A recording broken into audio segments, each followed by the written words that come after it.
ఎండు చేప టమాటో వండుదాం అనుకుంటున్నాను. ఎండు చేపలు చక్కగా నానబెట్టుకుంటున్నాను.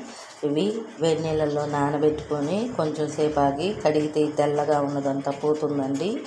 కాల్షియం ఎక్కువగా ఉంటుంది. నడుము నొప్పుతో కాళ్ళ నొప్పుతో బాధపడే వారికి ఇది ఒక దివ్య ఔషధం అనే చెప్పొచ్చు. ఎండు చేప ఈ విధంగా నానబెట్టాను గోరువెచ్చని వాటర్లో. కొంచెం సేపు ఆగి కడుక్కోవాలి ఫ్రెష్గా.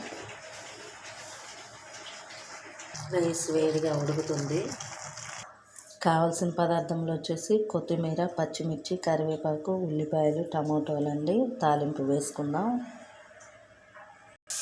ఉల్లిపాయలు, పచ్చిమిర్చి, కరివేపాకు నూనెలో బాగా వేగనిస్తున్నాను. తర్వాత ఇందులో ఉప్పు, పసుపు వేసి వేగనివ్వాలి. చేపలు కడిగి పెట్టానండి. అది ఇంకోసారి కడిగితే ఆ పైన పొట్టంతా పోతుంది. చేపలు శుభ్రంగా కడిగాను. ఇప్పుడు ఆయిల్లో వేద్దాం. ఆయిల్లో చేపలు వేసానండి. బాగా ఉడకనివ్వాలి. ఉప్పు, పసుపు కూడా వేసాను. చేపలు వేగుతున్నాయి చూడొచ్చు.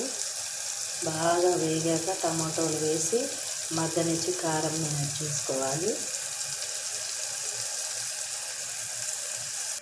ఫిష్ బాగా వేగాయండి ఈ విధంగా. ఇప్పుడు టమాటోలను యాడ్ చేద్దాం.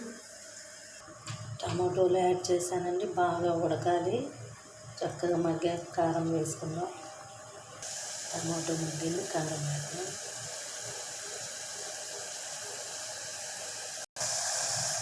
కర్రీ రెడీ అయిందండి.